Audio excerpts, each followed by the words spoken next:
Hello everybody, this is Mr. 572 here, and welcome to Mission is Possible in Ishinomaki, Episode 2, Oyster Fun. So if you have watched the previous episode, you will know that for my previous mission trip in Ishinomaki, I was helping out in a recovery project in the nearby fisherman's village in an area called Oshika Peninsula. And let me tell you a little bit background information about the fisherman's village there. Actually, most of the fishermen that we have interacted with are actually oyster farmers. So what they do mainly is they basically grow oyster, quote unquote, while they're actual animal. But the way they do it is more like farming than actually catching the oysters. So there is a lot of steps that are involved in oyster farming, and it was my privilege to have the chance to volunteer with some of the fishermen there, really try to help out. I don't know how much I helped though, or I'm kind of messing it up, but anyway, so I got a chance to help out with some processes doing oyster farming, and actually that was a really interesting experience. And I can tell you, oysters did not really come that easy, and that's why oysters cost you money if you have them in the oyster bar. So anyway, without further ado, let's see how Fisherman Billy in action. Hello everybody, so today we're visiting some oyster farmers here in Oshika Hanto. So this is like the border, and this is where they work. So you can see there's some shell right here's like where the oyster baby are growing. They're attached on this scallop shell so that they can grow, and here's some new scallop shell so that they can prepare for the next batch of oyster. So in the time of the year, they have basically harvested most of the oyster already, so they are preparing for the next season. So let's see what I'm doing today. So this is my work today. So I'm helping out with the oyster farmers. So we have to put the shells into the rope so that they can put the rope with the shells into the water for the next season. So the professionals are now dealing with the ropes, and for me, non-professionals, I'm just like separating the shell that are all attached together. So that is the very non-professional people doing here, yay! So yeah, there's my job today basically. Hello everybody, so that is my second day working here in the oyster farm, and yeah, as you can see, I'm really geared up today, yay! So that is what we're doing today. Basically, it's the same with yesterday, and it's kind of windy. I hope you can hear what I'm talking about. Anyway, so that is like the shells that they have get it back from the ocean. So during the first year, they would use the brand new scallop shell, and then they would just put this product into the water, and then it will become like this. And then to make it grow bigger, our job is to separate all these shells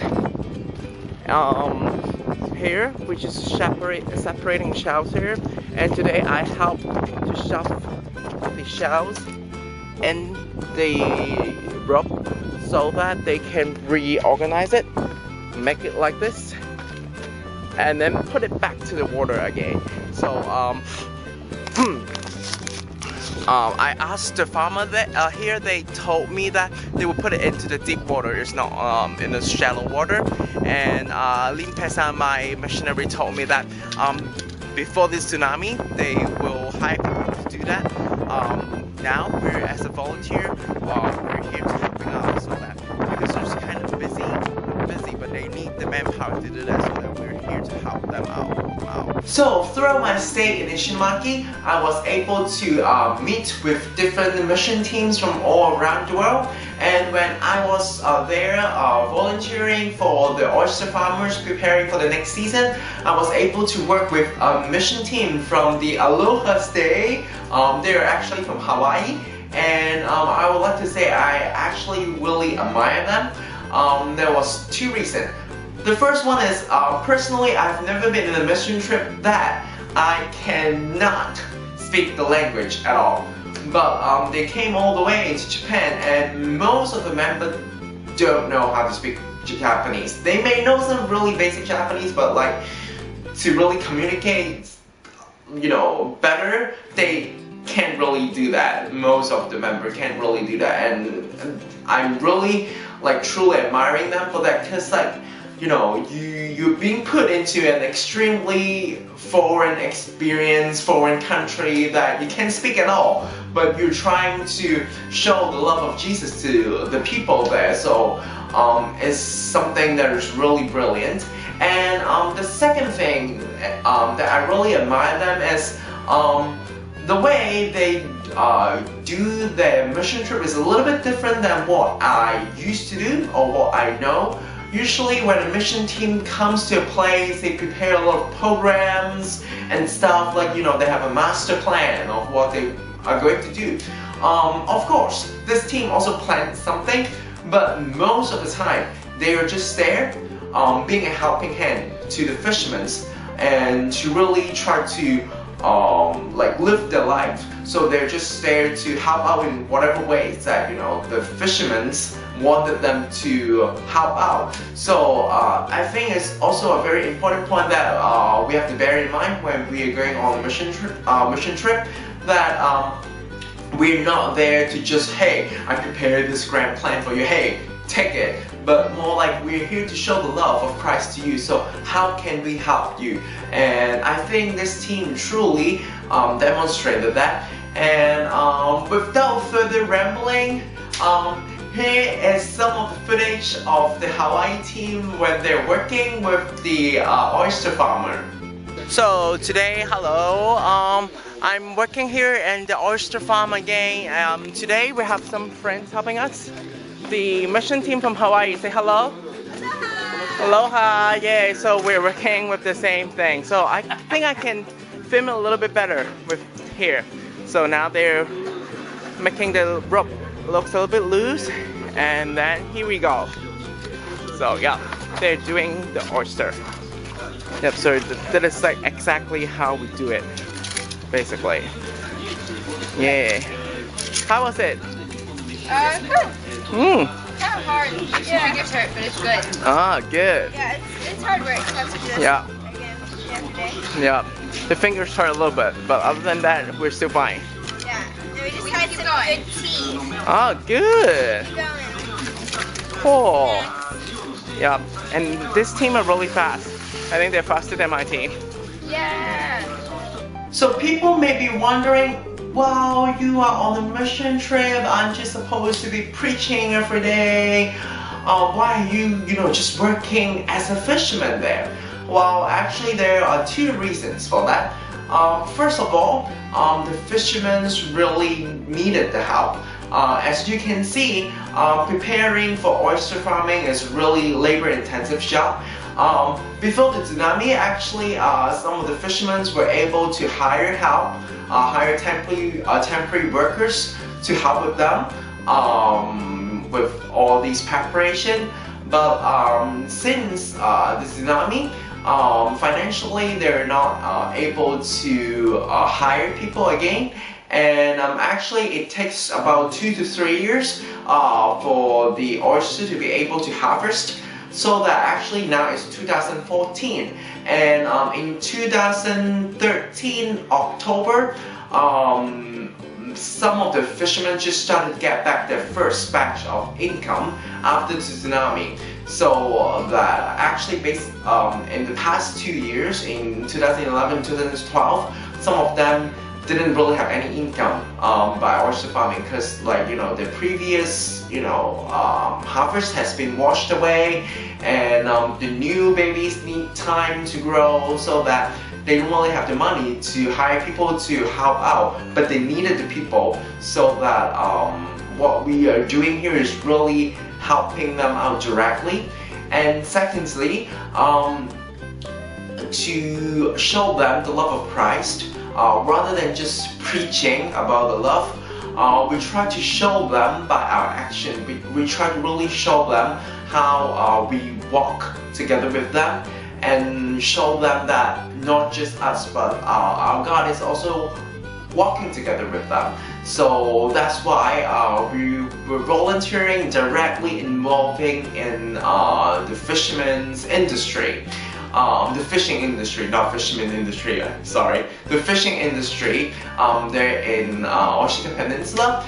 And I have to say, actually that was a really interesting experience. After being a farmer in Ibaraki, now one more box checked, I was a fisherman in some way.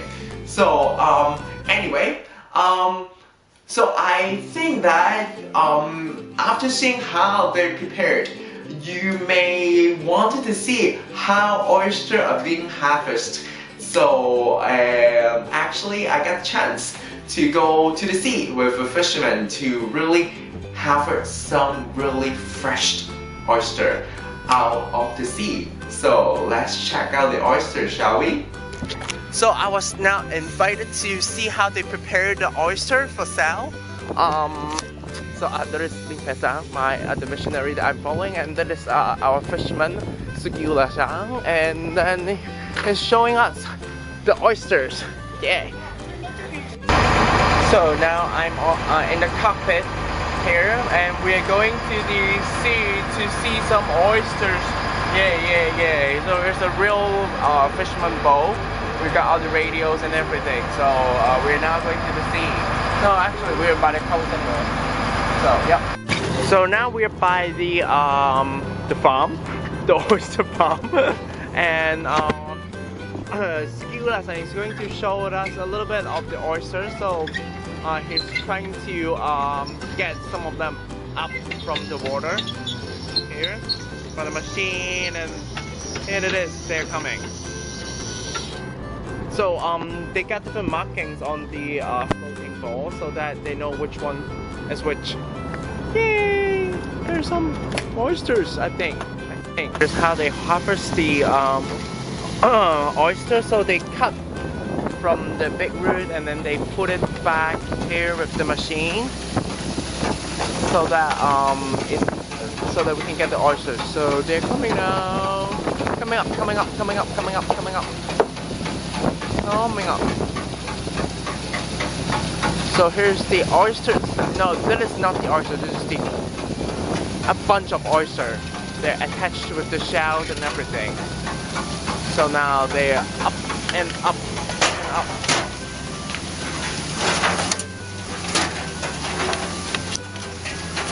And then pass through the machine here.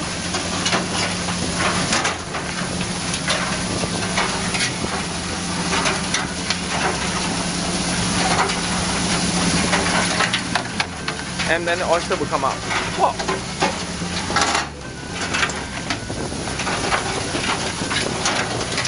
Whoa!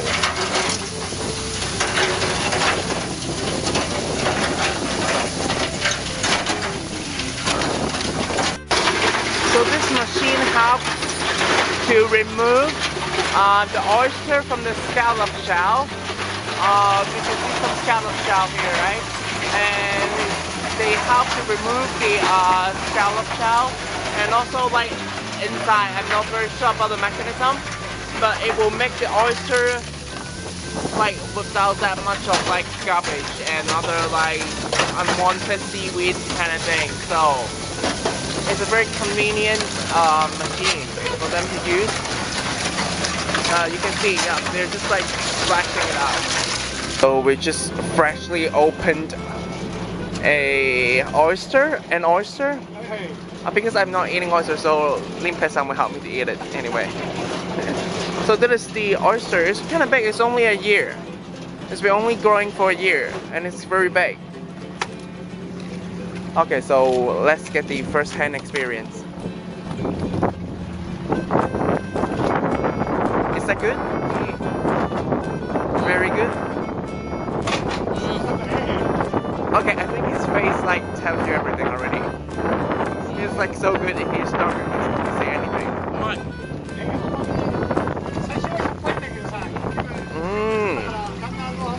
So if you really enjoy oyster, you can come help out here to do mission trips here. It looks yummy, right?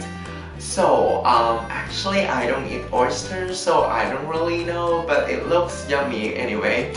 And, okay, one more thing. So, the fishermen in the Oshika Peninsula told me an insider secret. And in Oshika Peninsula or in Miyagi generally, they start to harvest oyster during October.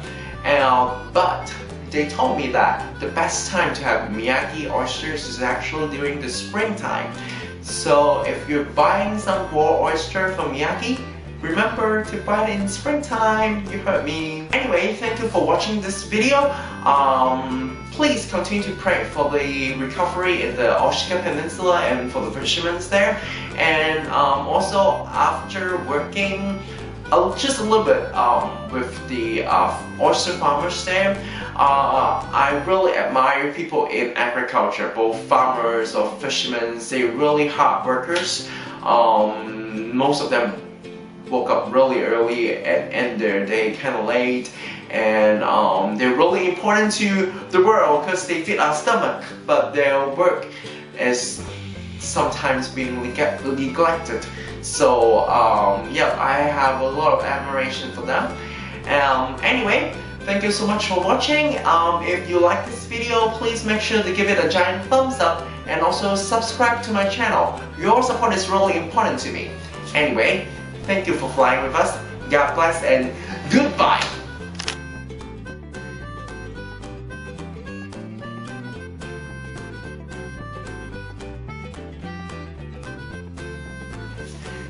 Hello everybody, this is Mr. 572 here, and welcome to the Mission is Possible in Ishinomaki episode...